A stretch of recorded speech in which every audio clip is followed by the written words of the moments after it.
Welcome back to the catch up here on Cris Cyborg's YouTube channel. I am James Lynch, and we have a very special guest today. Someone who fought Cris earlier this year, the former Bellator Women's Featherweight Champion, Julia Budd, joins us here on the program. Julia, how's it going?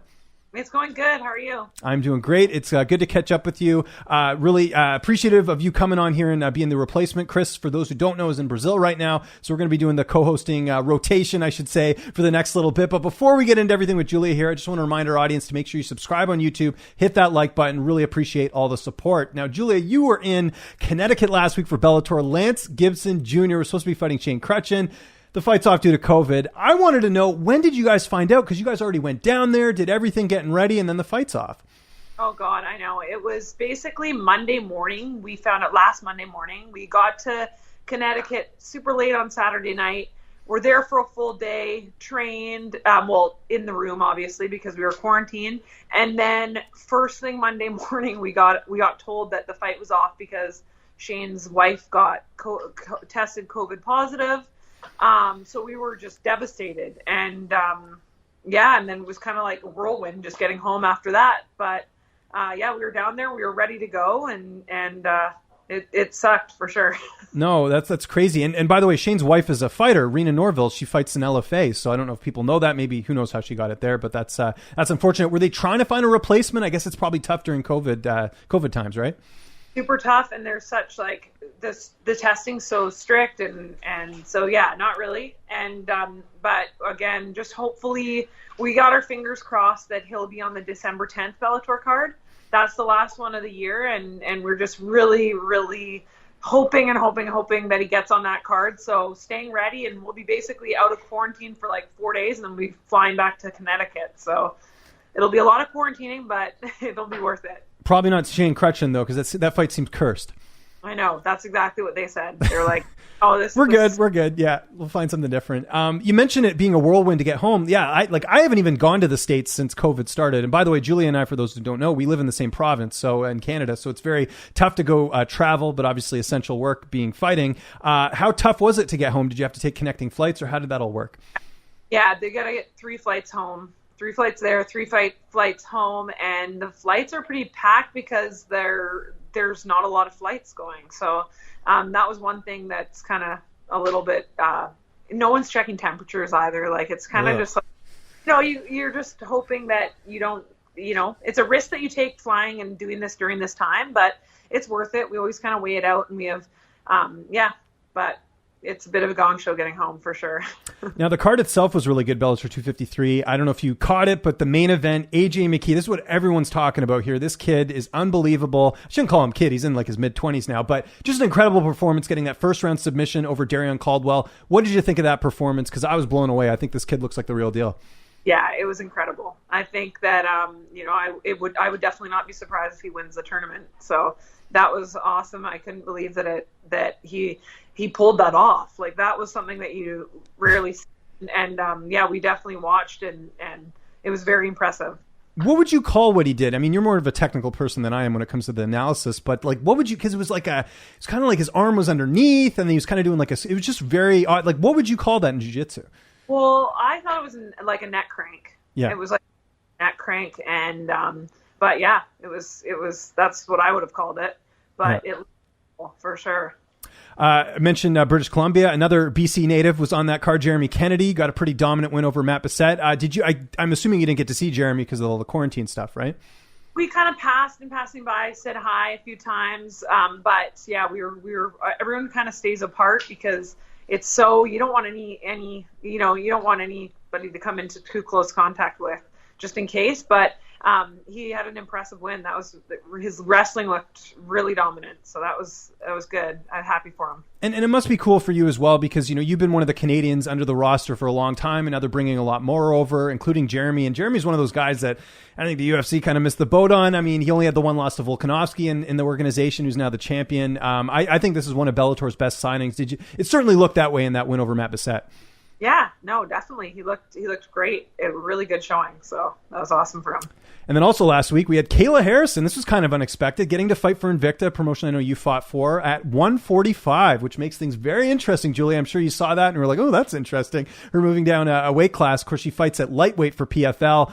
Just a dominant performance. Those elbows, I mean, I've seen some bloody fights before, but that's up there. What did you think of Kayla's debut for Invicta? She looked fantastic. Yeah, she looked fantastic. I think that it was a really great showing.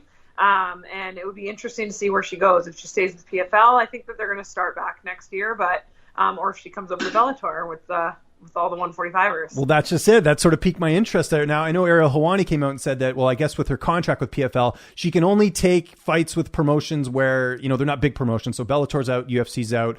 But I would think too, I mean, I'm wondering if she's thinking because, UFC, she trains with Amanda Nunes, right? So if she were to go to Bellator where there's a lot of featherweights, I mean, I'm sure that crossed your mind a little bit when you heard about her fighting for Invicta. Yeah, no, definitely. I've been watching her longer than this fight though. So I was looking at the 155-pound, like all the girls in that tournament, and paying attention to her career as she's been coming. Cause I always like to keep my eyes open and my ears open to people that I'll probably be fighting in the future at some point. So yeah, I've been watching her. That's very cool. How do you think you would match up against her? Cause she's got the judo, but now, with the striking as well, it's a very interesting fight. Yeah, I think it would match up great for me. Yeah, for sure.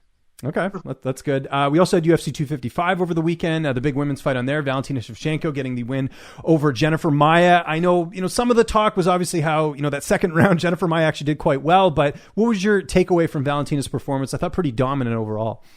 I think that she was really dominant, and I think that it was tough for her, and it showed why she's a champion. I think that's like, in some of these fights, in a lot of her fights, you see her just completely dominate and it's early, it ends early and quick. And this one it looked like she overcame some adversity and proved why she's the champ at that weight. And I thought it was a really good fight. And I thought kudos to Jennifer Maia for, hanging in there and giving her some difficulty. Would you want to see the trilogy fight between her and Nunes? I know right now there's a lot of moving parts. It looks like Valentina's fighting Andrade next, and then I think they rescheduled that fight with Megan Anderson and Nunes. But I think at some point that's like the biggest fight they could do in the UFC with Cyborg obviously being in Bellator and you being in Bellator. I think it's that's a fight I think people want to see in the UFC. I think so. I think that those fights were so close, and it would be definitely something that people want to see. But her at 125, she's so dominant at 125. She'd be going up, and Amanda's big, so I think that, I would love to see that fight because it was so close at 135, but at the same time, I'm enjoying watching her at 125. No, it's very interesting. I don't know if you saw the odds on that fight. It was like boxing odds. She was like a minus 1900 or something crazy like that, which, I kind of feel for Jennifer Maia because she's a good fighter. And it's like, I think just with that, I think it speaks more to how dominant Valentina's been, like you were sort of alluding to there, right? So I agree. Yeah, that's excellent. You've never trained with Valentina, right? I don't think so. No, I haven't. That would be cool. No, I haven't trained with her. Because I know she's in Vegas sometimes, and I know you've been down there as well, too. So I know with the pandemic it's tough, but that might be something down the line. But let's talk about you. Big win in your last fight over Jessy Miele. You must have been pretty happy with the performance. I mean, a finish is always great, but a pretty dominant win overall. Yeah, I was happy. I was happy to get back in there. I was super happy that Bellator got me back in the cage this year. And I was really banking on being back in there before the end of the year. I was hoping to get 3 fights in, but they got their hands full. So they said early next year I'll be in. I'm not really sure, but I know it's just a matter of like a couple opponents. So I kind of know that I'm training for 2 or 3 girls specifically because I think it'll be one of them. I'm excited and I want to get back in there as soon as possible. So. Well, I have some names in my head, but I'm curious who you think you're going to be training for. Who are the 3 opponents? Well, I think that it could be Leslie Smith, Sinead Kavanagh. Basically, those 2 will be that. This is my last fight on my career it's the last fight of my contract. Okay. So, I'm excited and I want to stay with Bellator, obviously. This is my division, but I want to fight one of those 2 girls for sure in my last fight. Okay, because the name I was thinking of, actually, you didn't mention, Kat Zingano. Is that not a fight that would interest you? I know, obviously, she hasn't fought a ton over the last couple of years, but she's still a big name being a former UFC title challenger. Yeah, true. Her too. So Sinead, Kat, or, those 3. Leslie. What did you think? Did you catch Janay Harding's win recently? She also fought. Yeah. What did you think of that? I thought it was good. I thought Jessy kind of rushed back in there a little bit too soon after I fought her. But Janay looked great. So I thought that was good too. I'd fight any of those girls. I'm kind of interested in any of those, the girls at 145. There's such a great division in Bellator, and any of those girls I'd be down to fight. But yeah. What did you think of Cyborg's fight against Blencowe? I mean, you fought Blencowe before. What did you think of the just how the fight unfolded? Because it must be interesting for you because you fought both women. Yes, and Cyborg looked incredible in that fight. I think Arlene didn't fight. But at the same time, Cyborg she was too much for her from the first round, like till when it ended. I'm surprised. Yeah, it was really good. Well, what I loved about, and I told Cris this as well when we did the show, is that, she actually stood and traded with her. I mean, that's basically only Arlene's, because Cris has a ground game as well. We don't see it too often, but I thought it was cool that she beat Arlene at her own game, which is, impressive, right? So. Yeah, 100%. And just dominated from the striking, the wrestling, and then to get the sub. And so that was good. Yeah, no, I agree. One of the things I talked to Cris about a lot on here is boxing, because obviously, it seems like women's boxing is sort of being brought to the forefront. You've got Katie Taylor, you've got Clarissa Shields. There's just a lot of notable names. Is that something you've ever discussed with Scott Coker? Because it seems like he'd be open to letting you and Cris, go and take a boxing fight. Yeah, I'd be down for sure. Kickboxing, we have talked about. I never talked about boxing with him, but I was hoping to get some Bellator kickboxing fights in. I don't know if that's still going to be happening for 2021, but I'd be down for that for sure, and I'd be down for some boxing. Yeah, exactly. Yeah, good to have some options there. Is great. Yeah, I think I had 3 pro boxing fights in between my kickboxing. Like when I couldn't get kickboxing fights, I'd take boxing fights, and I really enjoy it. So. Okay. Good to hear. And then just last thing, I mentioned Arlene Blencowe. Is that door closed on the third fight? Would you want to fight her again just to keep active, or is it? Do you feel like there's enough fighters in that division where it would kind of give you a new opponent?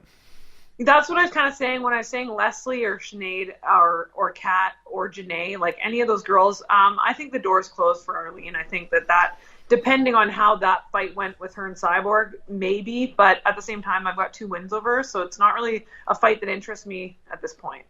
And you mentioned the fact that you're not going to get to fight again this year, just by the way the cards are filling up. Do you have an idea of when you might fight next year? I think early February, like sometime in February. So that's kind of what they've been saying. So I'm just hoping it's then. And I'm ready. I'm ready now, but, I can wait. Before we go, we always talk about animals here on the show. Cris has a Instagram that, Cyborg Zoo on Instagram. If you check it out, she's always putting her animals on there. How are your dogs doing? I know that's a big thing with you, taking the dogs out and getting to go for walks and things like that. They're awesome. They love this weather. I'm not so much, but they love colder weather. And it's been nice to spend a lot of time with them. So yeah. Yeah, not so bad in quarantine when you get to hang out with the dogs, right? You get to play with them and stuff. So definitely winning. Good stuff. Julia, thank you so much for doing this. It was great getting you on here on the catch up. Just remind people where they can get a hold of you on social media. And if you got anyone else you want to thank, I'll give you the floor. Yeah, Champion Jewel on Instagram. And thanks for having me on. It was great to do the interview. Yes, it's great to talk to you. Before we go, I just want to remind everyone, subscribe to the YouTube channel, hit that like button, and we'll have another guest co-host come in next week. Really appreciate you guys watching, and we will see you next week on Tuesday for another edition of The Catch Up. Thanks for watching.